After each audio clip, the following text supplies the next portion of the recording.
Chapter 3 of The Intelligent Investor is called A Century of Stock Market History, the Level of Stock Prices in Early 1972. In this chapter, Graham provides an overview of the historical performance in the stock market over the past century and offers some insights into the current level of stock prices in early 1972. Graham begins by looking at the long-term trend of stock prices, which he describes as a gradual but persistent rise. He notes that despite occasional setbacks, such as the stock market crash in 1929, stock prices have generally trended upward over the past century. He then turns his attention to the current level of stock prices in early 1972, which he describes as unusually high compared to historical levels.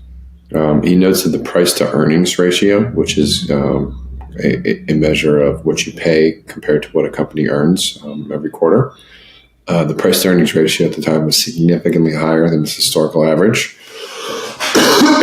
And he argues that this suggests that the market may be overvalued. To support this argument, Graham cites several historical examples of market bubbles, including the stock market crash in 1929. Everyone knows that. That is kind of the event that started the Great Depression. The Nifty 50 boom of the 1960s. He argues that these episodes demonstrate the dangers of investing in a market that is driven by speculation rather than fundamentals. And he concludes this chapter by cautioning investors against the dangers of market speculation and encouraging them, again, to focus on the underlying value of the assets that they own. And he argues that investors should be prepared for occasional setbacks in the market and should avoid getting caught up in short-term market trends.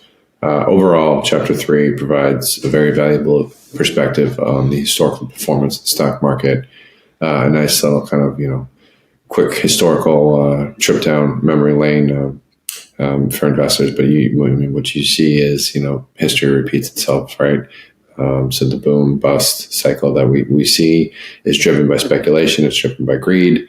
And the real way to profit in the market over time is by taking a rational point of view, investing in fundamentals, and investing for the long term, and not getting caught up in short term market speculation and avoiding excess. You think about cryptocurrency and some of the pockets of excess that have formed digital assets and cryptocurrency. History just keeps repeating itself over and over again. All right, let's take a look at Chapter 4, which is titled General Portfolio Policy, the Defensive Investor. And in this chapter, which gets a little bit more technical, Graham outlines his recommended portfolio policy for the defensive investor, who is defined as someone who is primarily interested in preserving capital rather than maximizing returns. So the idea is that you make more money by losing less over time. So, if you go down, you have some money, and you go down a lot, it takes a longer time to get back to where you were. Whereas if you have some money, you lose a little, you gain a little, you lose a little, you gain a little. You kind of see where my hand's going. You go up, right? So you want to avoid those big drawdowns in the market, the steep ride down the roller coaster into the abyss. And he begins this chapter by emphasizing the importance, again, of diversification in this goal, right?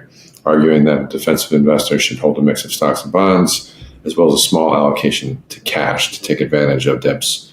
And here's a really important point, I think, is you always want to kind of have a little bit of cash on hand, not too much, but you do want to have something that's kind of liquid and able to invest. You think about the period of COVID that happened when there was a bunch of stocks on sale because of people's short-term fears that weren't ultimately realized. So if you had some cash on hand, you were able to buy stocks at a really, really steep discount, and that's what he's talking about in this chapter here.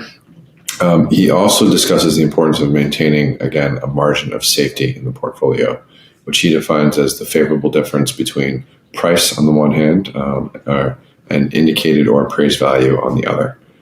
He argues that investors should focus on buying assets that are trading at a discount to their intrinsic value, and that they should avoid speculative investments that are priced at a premium. To implement this strategy, Graham recommends using a simple formula to determine the maximum price an investor should pay for a stock or a bond. He suggests multiplying the company's average earnings over the past 3 years by a multiplier of 15 for stocks or by a multiplier of 10 for bonds.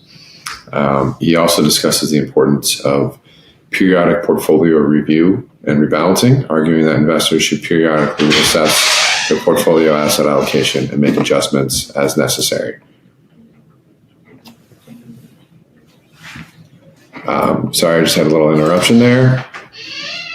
In conclusion, Chapter 4 of The Intelligent Investor provides a valuable framework for the defensive investor to construct a portfolio that focuses on preserving capital while maintaining a margin of safety. And by emphasizing the importance of diversification, margin of safety, and a periodic portfolio review and rebalancing, he offers a timeless strategy for investors looking to protect their assets over the long term and ultimately increase their wealth. So that's Chapter 4. Let's take a look at Chapter 5.